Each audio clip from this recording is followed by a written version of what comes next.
Everyone, আমি জান্নাত মজুমদার। আজকে আবার চলে আসলাম আমার একটা রেগুলার ব্লগ নিয়ে। সেদিন গিয়েছিলাম আমার একটা ছোটবেলার ফ্রেন্ড কুসুমদের বাসায়।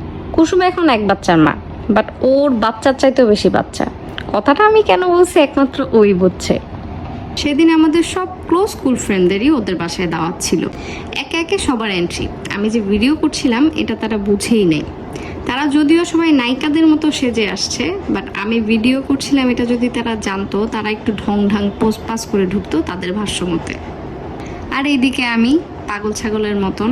আমাকে দেখলে এখন লাগে পুরো দুনিয়াতে বাচ্চা একা আমারই হয়েছে, মানে পুরো আবল তাবল আওলা ঝাওলা হয়ে গেছি।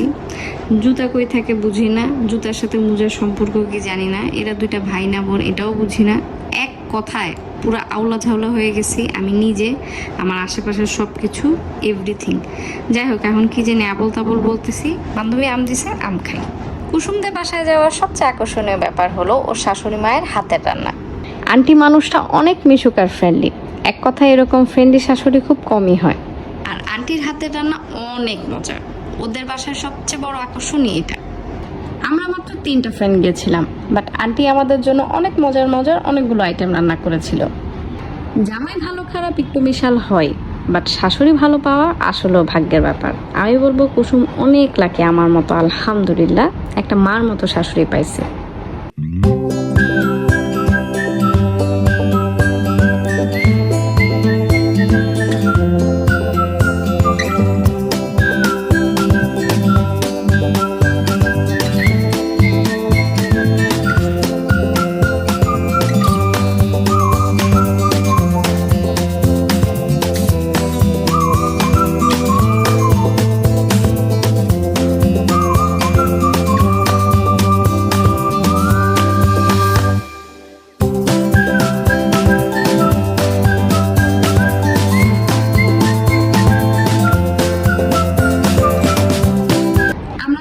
প্রায় 1.5 বছর আগে মিট করেছিলাম, তখন আমাদের এই ট্যামাটোমাগুলো ছিল না।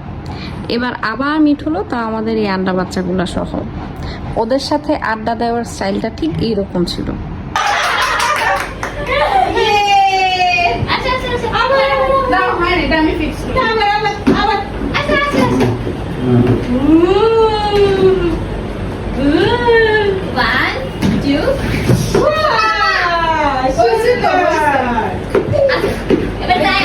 মানে ওদের নিয়ে শান্তি মতো গল্প কি করবো, ওদেরই দেখাশোনা করা লাগছে। কুসুম হয়তো বুঝতে পারছে বাচ্চা হওয়ার পর আমার পেট না ডেক হয়ে গেছে। ডেক হচ্ছে কুয়া, এটা আমাদের গ্রামের ভাষায় বলে। তাই ও আবার মজার মজার স্ন্যাক্স নিয়ে আসছে।